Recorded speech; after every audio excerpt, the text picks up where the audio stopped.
Hi, we are physical therapy assistant students here at BYU Idaho. Today we will be showing a home exercise program for young to middle-aged adults. In this video, we will show how to improve kyphotic posture due to upper cross syndrome. Upper cross syndrome is characterized as having rounded shoulders and a forward head posture.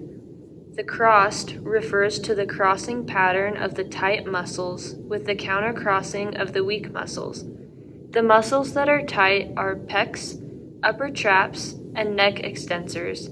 The muscles that are weak are neck flexors, rhomboids, and lower traps. So today we're going to show you how to stretch and strengthen some specific muscles to help improve your posture. But there's also things that you can do to improve your posture on your own without doing these exercises. And we're going to show you that right now. So we're going to turn here so you can see your posture. The posture in a upper cross syndrome is to have your shoulders forward and your head forward like this. So what you want to do is pull your shoulders behind you, put them down away from your ears, and then lift your chest.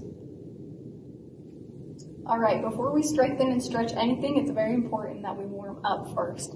So with upper cross syndrome, it's a lot of upper body muscles that are going to be needing strengthening and stretch. So that's what we'll focus on in this warm up. So we'll just simply focus first on our neck. We'll start with some neck rolls starting to the right, just 4 of those. Ready? 1, 2, just nice and slow. 3, and 4. We'll stop there and reverse to the left. 4 more. 1, 2, 3, and 4. Perfect. Now we'll just go into some jumping jacks. 8 of those. Ready? 1, 2, 3, 4, 5, 6, 7, and 8. Okay, and then so our upper body muscles, we'll do some arm crosses. 2, 3, 4. Nice and relaxed, not too aggressive. 7, and 8. Then we'll have our arms out to our side and do some forward circles, just gently. And then we'll stop there and then reverse it back.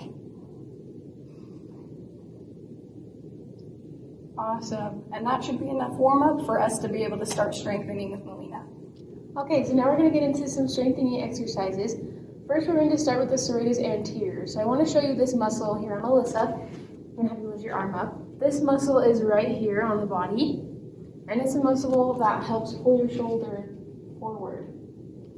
So what we're going to do to strengthen this muscle is you're going to go down on the floor, or you can do this on a table or on your bed, anywhere that has a flat surface. You're going to come up on your hands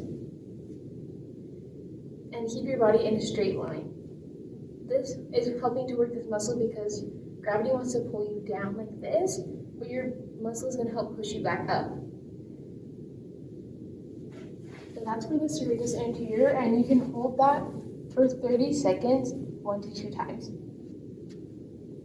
And the next muscle is the lower trap. So I will show you that on the body as well. That muscle is right here. This is the lower trap, which is right in here.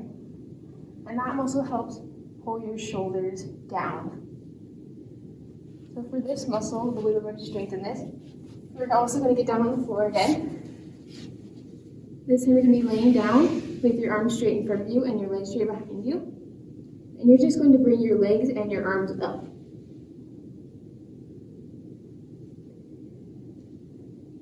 Just like that. And you will want to repeat that 8 to 10 times in 1 to 2 sets.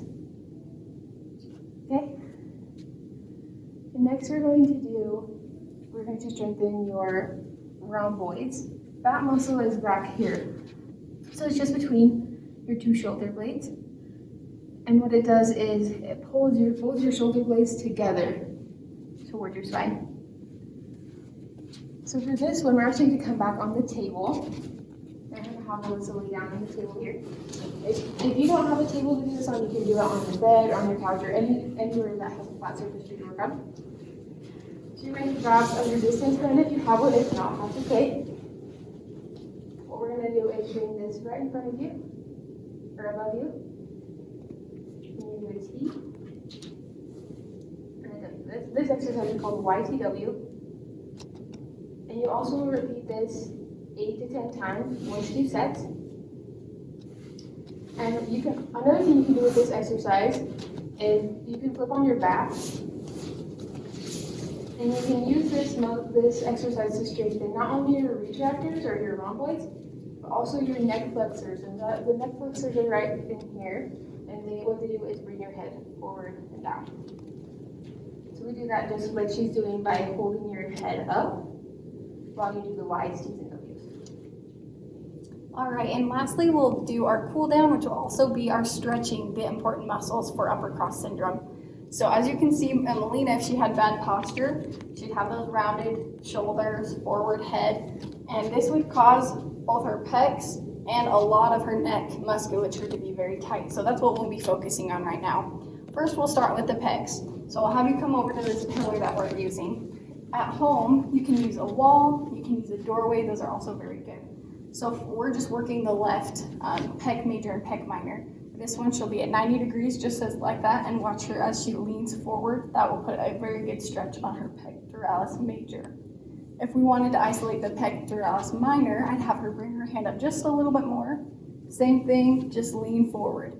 For these stretches, technically you will hold them for about 30 seconds and do it about 2 to 4 times. Awesome. Now we'll work on the neck muscles. So for this, I'll have Melina come sit over here. So we're first going to be focusing on the suboccipitals, which are your very high neck muscles that almost go up into your hairline. So I'll have her lay down. At home, you can do this on a bed. If you do it on the ground, make sure you have a pillow, because what you'll be doing is tucking your chin in to your chest as much as you can, and then pushing your head back into whatever surface you're on. Again, hold this for about 30 seconds and do it 2 to 4 times. All right, our next neck muscles that will stretch will be your upper trap and your levator scap. So there's 2 different ways that we can isolate these. First, when you do this, you can just do it sitting. I'll have you look down at the ground. If you want to do the left side of the neck, you'll bring your right ear over to your shoulder, and then she will look up at my hand. And this will be isolating the upper trap.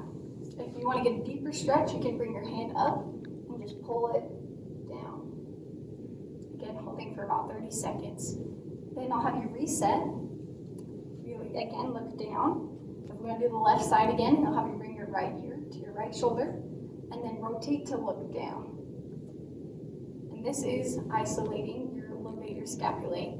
If you want a deeper stretch, again, bring your hand up to your head and you can pull it down into that deeper stretch. Make sure you're not stretching to the point of pain, but definitely make sure you're feeling a good stretch and holding it there. And that is everything for the upper cross syndrome. This is a video from the Physical Therapy Assistant students from BYU, Idaho. In this video, we went over how to stretch and strengthen muscles for upper cross syndrome. Remember to have good posture, keeping your shoulders down away from your ears and back. Thank you for watching.